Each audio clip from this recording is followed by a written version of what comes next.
నల్లమల్ల అభయారణ్యం శివనామస్మరణతో మారుమోగుతోంది. శివదీక్ష చేపట్టిన స్వాములతో పాటు సామాన్య భక్తులు లక్షలాదిగా పాదయాత్ర చేస్తూ శ్రీశైలం వెళ్తుండటంతో ఎక్కడ చూసినా శివభక్తుల సందడే కనిపిస్తోంది. హరహర మహాదేవ శంభో శంకర అంటూ నినదిస్తున్నారు. శివస్వాములకు భక్తులకు సేవా సంస్థలు అన్నదానంతో పాటు పండ్లు, ఆహార పదార్థాలు పంపిణీ చేస్తూ వారి పాదయాత్ర సజావుగా సాగేందుకు తోడ్పాటునందిస్తున్నారు.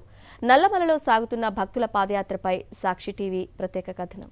నాగర్ కర్నూలు జిల్లా నల్లమల అటవీ ప్రాంతం శివదీక్ష చేపట్టిన స్వాములు భక్తులతో కళకళలాడుతోంది. శివదీక్ష చేపట్టిన భక్తుల శరణు ఘోషతో ఆ ప్రాంతమంతా ప్రతిధ్వనిస్తోంది.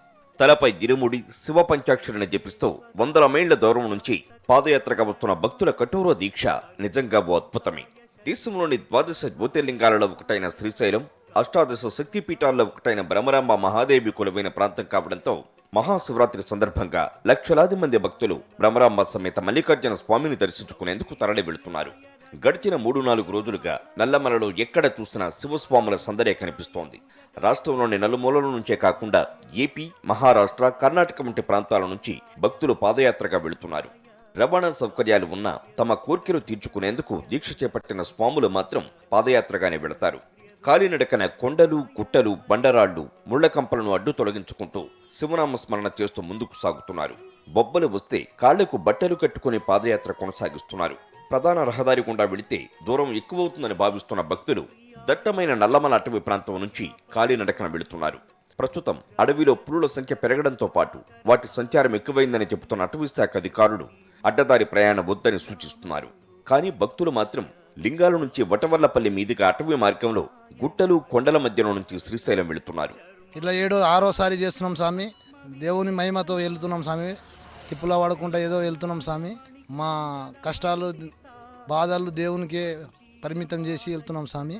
మేము ఎంతో భక్తి భావనతో 41 రోజు మాల వేసి శివుణ్ణి ఈ 41 రోజు మంచిగా దీక్షలు ఉన్నాం కాబట్టి పాదయాత్ర చేస్తున్నాం. పాదయాత్రలో ఎన్నో బాధలు వస్తున్నాయి. ఆ ఒడిదొడుకులు తప్పించుకొని శ్రీశైలం చేరుకుంటున్నాం. లక్షలాదిగా పాదయాత్ర చేస్తూ వెళుతున్న భక్తులకు ఎలాంటి ఇబ్బంది కలగకుండా ఇటు అటవీ శాఖ, మరోవైపు స్వచ్ఛంద సంస్థలు, దాతలు సహకారం అందిస్తున్నారు. దారి పొడవున అన్నదానం, పండ్ల పంపిణీ, తాగునీటి సరఫరా చేస్తున్నారు. వైద్య శిబిరాలు ఏర్పాటు చేశారు. మార్గ మధ్యంలో ఉన్న ఉమామహేశ్వరం, మల్లెల తీర్థం వంటి క్షేత్రాల్లో పూజలు చేసుకుంటూ భక్తులు ముందుకు సాగుతున్నారు. మహాశివరాత్రి సందర్భంగా మున్ననూరు వద్ద ఉన్న చెక్పోస్ట్ నుంచి 24 గంటలు వాహనాలు తిరిగేలా నిబంధనలు సడలించారు. వన్యప్రాణుల పట్ల అప్రమత్తంగా ఉండాలని, అడవిలో ఎలాంటి వంటలు చేసుకోవద్దని, దీంతో మంటలు చెలరేగే ప్రమాదం ఉంటుందని హెచ్చరిస్తున్నారు అధికారులు.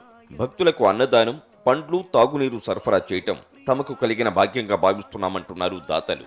మా గ్రామం శివస్వాములు అందరూ సివిల్ స్వాములు, శివభక్తులు అందరూ వచ్చి ఇక్కడ సేవా కార్యక్రమంలో పాల్గొని దాతల సహకారంతో, దాతలు అంటే చాలా మంది ఉన్నారు. ఊరోళ్ళని కాకుండా పల్లెటూరు చుట్టూ పల్లెలోళ్ళు ఉన్నారు. హైదరాబాద్ నుండి వచ్చిన వాళ్ళు కూడా వాళ్ళ తోచింది సాయం చేస్తున్నారు. మొత్తంగా నల్లమల అటవీ ప్రాంతం మాత్రం శివనామ స్మరణతో మారుమోగుతోంది. శరణు ఘోషతో నల్లమల గిరుడు పులకించిపోతున్నాయి.